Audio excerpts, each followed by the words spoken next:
शहीद हुए सभी नौजवानों को सच्ची श्रद्धांजलि अर्पित करते हैं।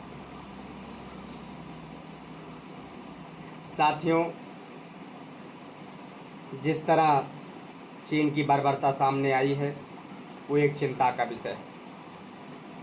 जिस तरह प्रधानमंत्री जी ने हम लोग को विश्वास दिलाया है कि हमारे सैनिकों का बलिदान कभी व्यर्थ नहीं जाने देंगे, उससे एक आशा की किरण सामने आई है। लेकिन जिस तरह हमारी युवा पीढ़ी तमाम चीनी सामानों का इस्तेमाल कर रही है या बाज़ारों में है, उससे एक चिंता का विषय है कि हमसे ही पैसा कमाएं और हमारे ही सैनिकों के ऊपर आत्मघात करें और उनको शहीद करें या उनको बर्बरता तरीके से आघात पहुंचाएं, ये एक चिंता का विषय है। साथियों, जिस तरह राष्ट्रपिता महात्मा गांधी जी ने अंग्रेज़ों को भगाने के लिए स्वदेशी सामान का इस्तेमाल किया था, कहा था हम लोग स्वदेशी सामान का इस्तेमाल करेंगे, तो आज आप लोग देख रहे हैं कि लगभग एक दशक या कहें 70 साल हो गए अंग्रेज़ों को जाते हुए। जब 15 अगस्त 1947 को देश आज़ाद हुआ तो लोगों को एक विश्वास जगा था कि देश से विदेशी सामानों का बहिष्कार किया जाएगा। लेकिन बीच में कुछ टेक्नोलॉजी की कमी के कारण और कुछ विदेशी कंपनियों को भारत में निवेश मिला, भारत में आने का मौका मिला, जिससे वो अपने सामानों और प्रोडक्टों को अच्छे तरीके से बेच सके। लेकिन अब समय आ गया है कि जिस तरह हमने अंग्रेज़ मुक्त भारत बनाया है, उसी तरह चीनी प्रोडक्ट मुक्त भारत बनाएंगे। और ये निश्चय तभी होगा, इतनी जल्दी नहीं हो पाएगा, क्योंकि इतनी टेक्नोलॉजी धीरे धीरे विकसित होगी। लेकिन हमें जब निश्चय कर लेते हैं, हम जब दृढ़ प्रतिज्ञा कर लेते हैं, तो उसे भी करके दिखाएंगे और करना चाहिए। पूरे भारत को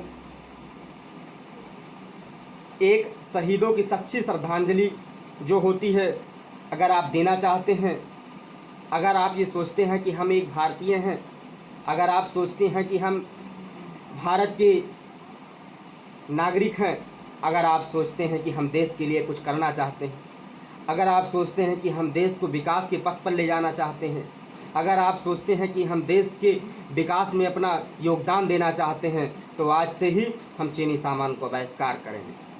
हम कोई ऐसी प्रोडक्ट नहीं खरीदेंगे जो चीन में बनी हो, हम कोई ऐसे प्रोडक्ट का नहीं इस्तेमाल करेंगे जो चीन में बना हो। इसलिए साथियों, आज चिंता का विषय है। जिस तरह कोरोना जैसी महामारी पूरी दुनिया को चपेट में ले रही है, वो चीन का दिया हुआ एक जीता जागता उदाहरण है। एक महामारी है, एक वायरस है, या कह सकते हैं एक महामारी है जो लोगों को आर्थिक तंगियों से जूझने के लिए मजबूर कर रहा है। साथियों, तो हम आप लोग को बताना चाहते हैं कि अगर हम लोग जो हमारे वीर जवान शहीद हुए हैं, उनको अगर ये सच्ची श्रद्धांजलि देना चाहते हैं, तो टिकटॉक जैसी या और कई ऐप हैं जो आज लोगों को जकड़े हुए हैं, भारत के सभी युवा पीढ़ी को जकड़े हुए हैं।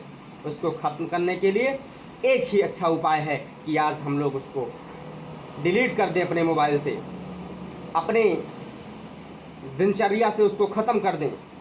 धीरे धीरे सब सामान्य स्थिति में हो जाएगा, नहीं तो ये जकड़े रखेगा। हम लोग चीन के प्रोडक्ट का इस्तेमाल कम से कम करें। ये नहीं कहा जा सकता कि तुरंत कम किया जा सकता है, लेकिन धीरे धीरे जब हम उसको सीढ़ी पर चढ़ेंगे तो एक दिन मंजिल अवश्य मिलेगी। इसलिए हम आज पुनः आप लोगों से कई बार कह चुके हैं कि स्वदेशी सामान का इस्तेमाल करें, जिससे हमारा देश मजबूत हो, हमारा देश जब हम लोग अपना प्रोडक्ट खरीदेंगे थोड़ा सा महंगा ज़रूर है, लेकिन मेड इन इंडिया का कोई सामान आज तक कभी उसमें गलती नहीं हुई है। लेकिन जितने भी चाइना के माल आ रहे हैं उसमें कोई टूटा है, कोई फूटा है, किसी के तार टूटे हैं, किसी टीवी की चलती नहीं है 10 साल के बाद, 5 साल के बाद। लेकिन जो हमारा मेड इन इंडिया का सामान है वो आज तक पूरी दुनिया में जहाँ भी गया है, या पूरी दुनिया में या पूरे भारत में जहाँ भी यूज़ हो रहा है, वो एक प्रतिष्ठा कायम किया है। इसलिए साथियों, सस्ते पर ना जाएं, महंगा से महंगा सामान खरीदें जो ज़्यादा दिन तक टिकाऊ हो, और चीनी सामानों का बहिष्कार करें। इन्हीं वाणियों के साथ हम पुनः वीर हुए शहीद जवानों को और जितने भी लोग इसमें सहयोग कर रहे हैं, टिकटॉक को डिलीट कर रहे हैं या स्वदेशी सामानों का इस्तेमाल कर रहे हैं, उन्हें हृदय की गहराइयों से धन्यवाद देता हूँ। धन्यवाद मित्रों, धन्यवाद।